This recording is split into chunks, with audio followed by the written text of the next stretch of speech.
सोचिए अगर हम कहें कि प्राचीन इतिहास के बारे में हमने जो कुछ भी सीखा है वो सब बदलने वाला है। आज हम एक ऐसी ही खोज की बात करने वाले हैं। और देखिए, ये कोई छोटी मोटी गलती नहीं है या कोई पुरानी जानकारी नहीं जिसे बस अपडेट करना है। नहीं, ये पूरी तरह से जड़ से ही गलत है।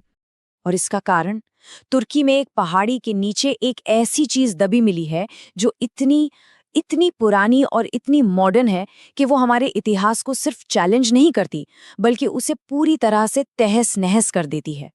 तो चलिए इस कहानी में थोड़ा और अंदर चलते हैं और जानते हैं कि आखिर ये जगह कैसी मिली और इसकी उम्र इतनी चौंकाने वाली क्यों है। कहानी शुरू होती है 1963 में। कुछ आर्कियोलॉजिस्ट की एक टीम दक्षिण पूर्वी तुर्की के पहाड़ों में सर्वे कर रही थी। वहां उन्हें एक पहाड़ी पर कुछ अजीब से चूना पत्थर के स्लैब दिखे। उन्होंने सोचा, शायद कोई पुराना मध्ययुगीन कब्रिस्तान होगा, और उसे नजरअंदाज कर दिया। सोचिए, पूरे 30 साल तक वहां कोई लौटा ही नहीं। फिर 1994 में क्लॉस श्मिट नाम के एक जर्मन पुरातत्वविद उसी पहाड़ी पर पहुंचे।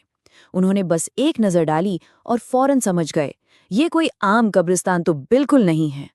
श्मिट को जो चीज मिली थी वो एक बहुत बड़ा पत्थर का कॉम्प्लेक्स था जो आज से 11,000 साल से भी पहले बनाया गया था। जी हाँ, ये वो जगह है जिसे आज दुनिया का सबसे पहला मंदिर माना जाता है। इसका नाम है गोबेकली टेपे, जिसका तुर्की भाषा में मतलब होता है पेट वाली पहाड़ी। अब इसकी उम्र का अंदाजा लगाने के लिए जरा सोचिए। गोबेकली टेपे इंग्लैंड के मशहूर स्टोनहेंज से 6,000 साल पुराना है और गीजा के महान पिरामिड से तो पूरे 7,000 साल पुराना। मतलब जब मिस्र की महान सभ्यता बस शुरू ही हो रही थी ना, तब तक तो ये जगह खुद एक प्राचीन खंडहर बन चुकी थी।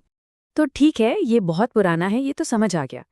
पर असली सवाल तो अब आता है कि आखिर इसे बनाया किसने और कैसे। गोबेकली टेपे में ना बड़े बड़े टी शेप के चूना पत्थर के पिलर्स हैं जो गोल घेरे में लगे हुए हैं।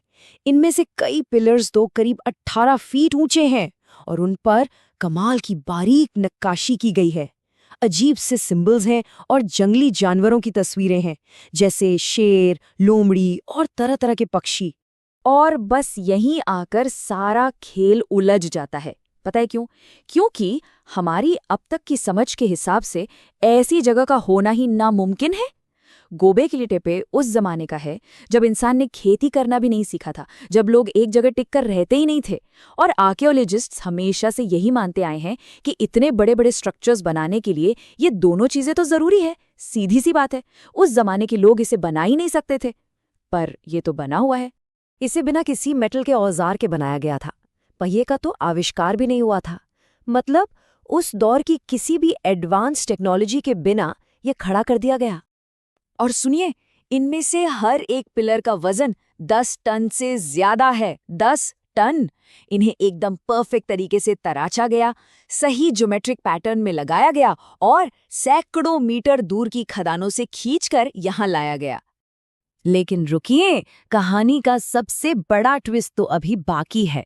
इस रहस्य की एक और परत है जो इसे और भी अविश्वसनीय बना देती है। देखिए, गोबेकली टेपे को ऐसे ही नहीं छोड़ दिया गया था या किसी लड़ाई में ये तबाह नहीं हुआ था। नहीं, इसे जानबूझकर दफनाया गया था। जी हाँ, जिन्होंने इसे बनाया था उन्हीं लोगों ने इसे बनाने के हजारों साल बाद इसे मलबे से भर दिया। अपनी ही सबसे बड़ी क्रिएशन को टनों मिट्टी के नीचे हमेशा के लिए सील कर दिया। अब सवाल ये है कि कोई अपनी सबसे बड़ी, सबसे शानदार रचना को दफनाएगा क्यों, वो भी इतने बड़े पैमाने पर, इतने इरादे के साथ? सच कहूं तो इसका जवाब आज तक किसी के पास नहीं है। और बात यहीं खत्म नहीं होती, ये और भी अजीब होती जाती है। एक्सपर्ट्स का मानना है कि अब तक जो भी खुदाई हुई है वो पूरी साइट का सिर्फ 5% है। सिर्फ 5%। मतलब इस अद्भुत जगह का 95% हिस्सा अभी भी जमीन के नीचे दफन है।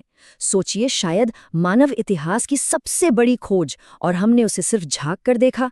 तो आखिर इसका मकसद क्या था? इसे दफनाया क्यों गया? इसे देकर कई थ्योरीज हैं और उनमें से एक तो काफी ड्रामेटिक है। ये थ्योरी दी है लेखक और रिसर्चर ग्राहम हैनॉक ने। ये काफी दिलचस्प है लेकिन थोड़ी विवादास्पद भी है। उनका मानना है कि गोबेकली टेपे के पिलर्स पर जो नक्काशी है ना, वो असल में तारों की पोजीशन दिखाती है। कौन से तारों के? उन तारों की जो लगभग 12,800 साल पहले आसमान में थे, जब एक बहुत बड़ा धूमकेतु, एक कॉमेट, धरती से टकराया था। एक ऐसी टक्कर जिसने शायद हमारे लिखे हुए इतिहास से भी पहले की एक एडवांस्ड सभ्यता को पूरी तरह से मिटा दिया। तो इस थ्योरी के मुताबिक उस महाविनाश में जो लोग बच गए, उन्होंने गोबेकली टेपे को एक स्मारक के तौर पर बनाया, एक संदेश या शायद आने वाली पीढ़ियों के लिए एक चेतावनी के रूप में, और फिर उसे दफना दिया ताकि वो सुरक्षित रहे। एक और बात, यहाँ की नक्काशी में खूंखार शिकारी जानवर बहुत हैं, जो कि थोड़ा अजीब है।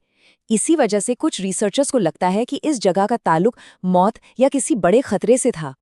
अब देखिए, हाल में जो नई नई खोजें हो रही हैं वो इस पहेली को सुलझाने के बजाय और भी उलझा रही हैं, और ये हमारे वजूद पर ही एक बहुत बड़ा सवाल खड़ा करती हैं। जैसे हाल ही में वहां अनाज पीसने की चक्कियां और पत्थर की दरांती मिली हैं। इससे लगता है कि शायद इसे बनाने वाले लोग थोड़ी बहुत खेती करना जानते थे। और तो और, पास में ही काराहान टेपे नाम की एक ऐसी ही जगह मिली है जहां एक इंसान की मूर्ति मिली है। ये मूर्ति करीब 2.5 मीटर लंबी है और उसका चेहरा इतना असली लगता है कि यकीन नहीं होता। इन सब का मतलब क्या है? इसका मतलब ये हो सकता है कि इंसानों ने जितना हम सोचते थे उससे करीब 1000 साल पहले ही एक जगह बसना शुरू कर दिया था। और अब सबसे ज़रूरी बात पर आते हैं। देखिए, कोई भी पहली बार में ही अपना सबसे बड़ा मास्टरपीस नहीं बनाता। इस लेवल का आर्किटेक्चर बनाने के लिए पीढ़ियों की प्रैक्टिस लगती है, पीढ़ियों का ज्ञान लगता है और पीढ़ियों की सभ्यता लगती है। तो इसका मतलब क्या हुआ? इसका मतलब ये कि गोबेकली टेपे शायद शुरुआत नहीं थी। ये मुमकिन है कि कहीं समुंदर की गहराइयों में या रेगिस्तान की रेत के नीचे इससे भी पुरानी कोई सभ्यता दबी हो, एक ऐसी सभ्यता जिसे हम आज तक खोज ही नहीं पाए हैं। वो पहाड़ी 12,000 सालों से कुछ कहने की कोशिश कर रही है और हमने बस अभी-अभी उसे सुनना शुरू किया है।